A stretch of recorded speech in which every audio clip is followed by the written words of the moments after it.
Hello students, कक्षा 7 में आज हम पाठ 9 चिड़िया की बच्ची इस पाठ को पढ़ेंगे और समझेंगे।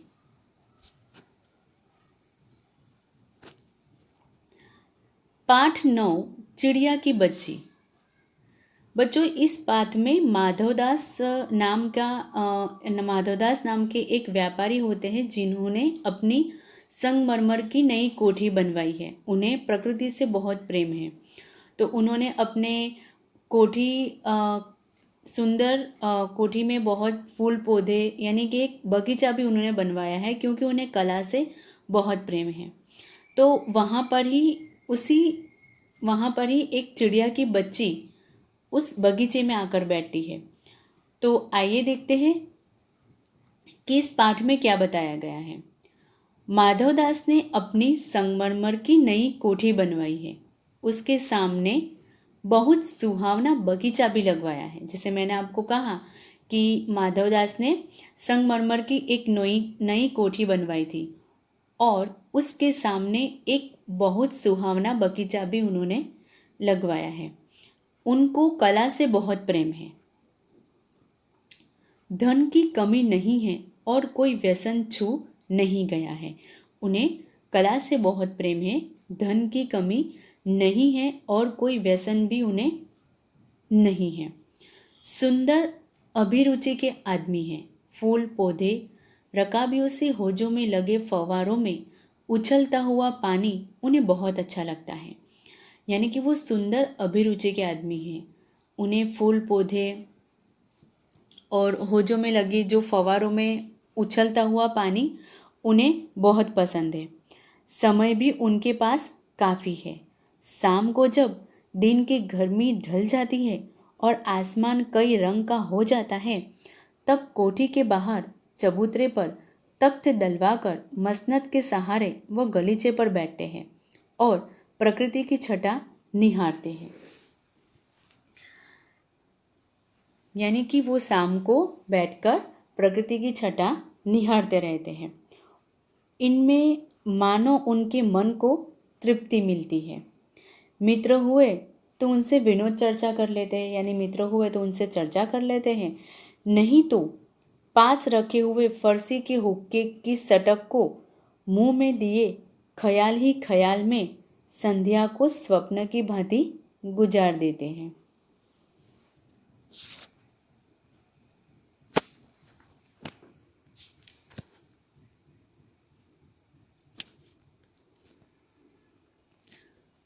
आज कुछ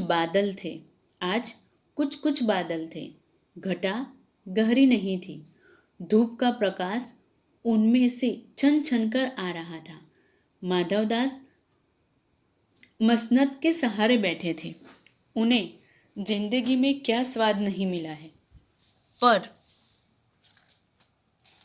जी भरकर भी कुछ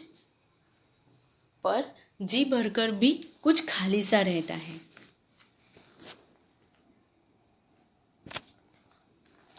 आज कुछ बादल छटे थे, यानी कि आगे वो बताते हैं कि आज कुछ बादल थे। घटा गहरी थी। धूप का प्रकाश उनमें से छनकर आ रहा था। और जो माधवदास है, वो माधवदास किसके सहारे बैठे हुए थे? मसनद के सहारे बैठे हुए थे। मसनद यानी कि तकिया। उन्हें जिंदगी में क्या स्वाद नहीं मिला है, पर जी भरकर भी कुछ खाली सा रहता है, लेकिन फिर भी उन्हें अपने जीवन में एक खालीपन महसूस होता है।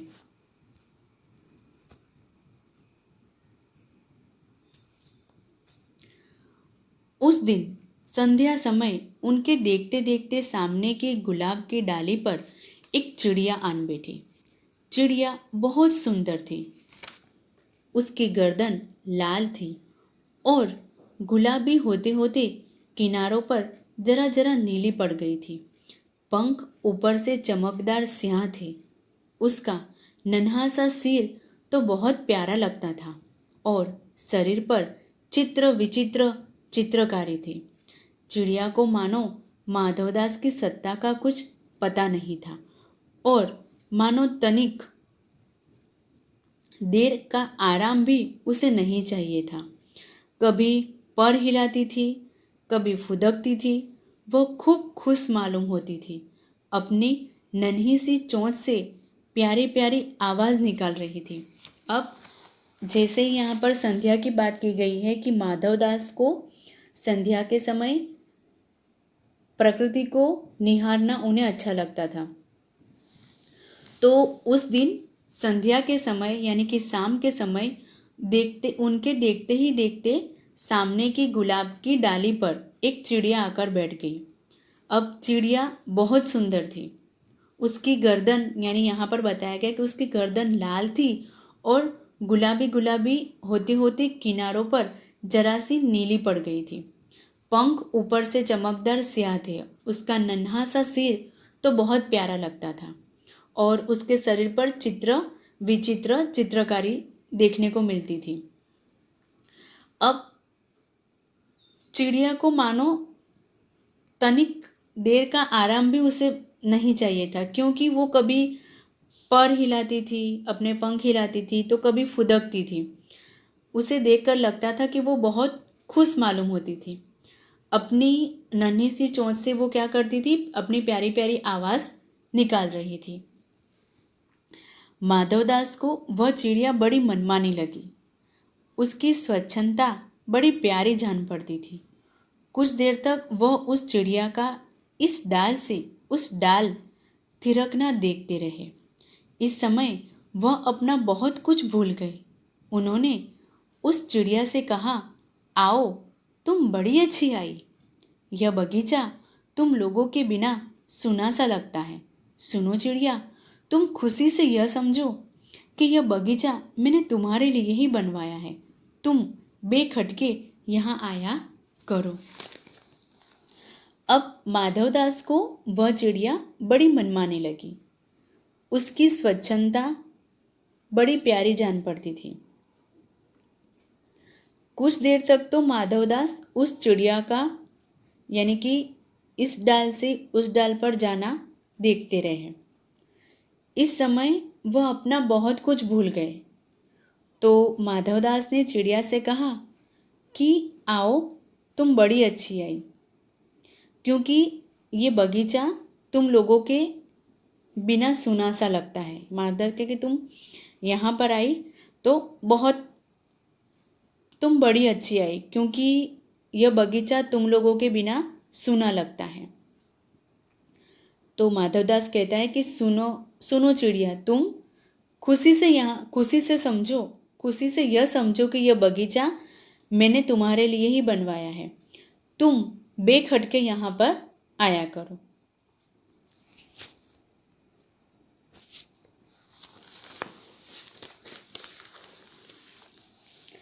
अब यहाँ पर हमने देखा कि शाम के समय जो एक चिड़िया होती है वो गुलाब की डाली पर आकर बैठ जाती है। चिड़िया का वर्णन यहाँ पर किया गया है कि चिड़िया बहुत सुंदर थी, उसकी गर्दन लाल थी और गुलाबी होते होते किनारों पर वो नीली सी हो गई थी। यानी चिड़िया का वर्णन यहाँ पर बताया गया है।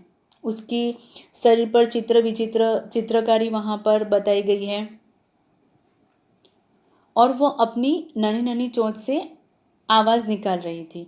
तो माधवदास को वो बड़ी मनमानी लगी। उसकी स्वच्छंदता बड़ी प्यारी दिखती थी। तो माधवदास कुछ देर तक तो क्या करते, उस चिड़िया को इस डाल से उस डाल पर जो थिरकती हुई थी वो देखते रहे। उसके बाद वो चिड़िया के पास आते हैं और उससे कहते हैं कि तुम ये समझो, खुशी से ये समझो कि यह बगीचा मैंने तुम्हारे लिए ही बनवाया है, इसलिए तुम बेखटके यहाँ आया करो।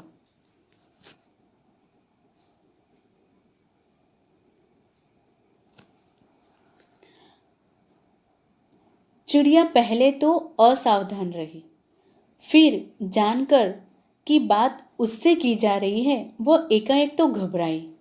फिर संकोच को जीतकर बोली, मुझे मालूम नहीं था कि यह बगीचा आपका है।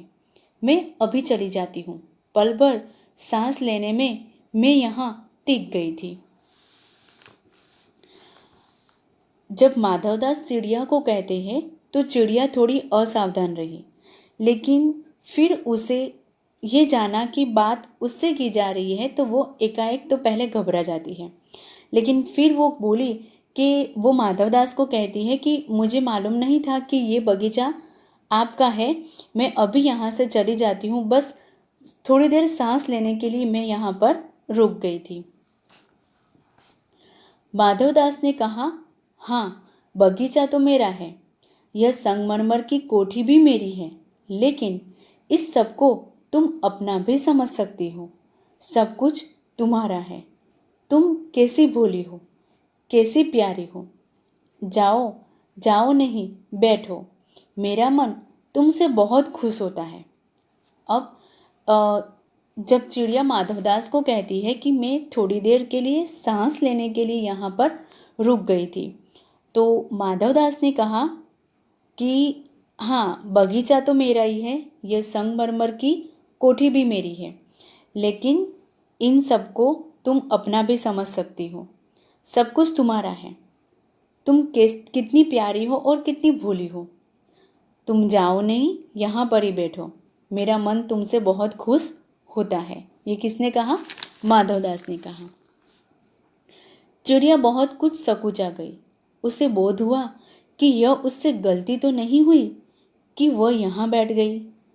उसका थिरकना रुक गया। भयभीत सी वह बोली, मैं थक कर यहाँ बैठ गई थी। मैं अभी चली जाऊँगी। बगीचा आपका है, मुझे माफ़ करें। अब चिड़िया बहुत सकुचा गई। उसे यह लगा कि यहाँ पर आकर या यहाँ पर बैठकर उसने कोई गलती तो नहीं की। उसका थिरकना रुक गया। वह डर सी गई, वह भयभीत हो गई और बोली कि माधवदास को कहती है कि मैं थक कर यहाँ पर रुक गई थी, मैं अभी चली जाऊँगी। बगीचा आपका है और मुझे आप माफ़ करें। ये चिड़िया ने माधवदास से कहा।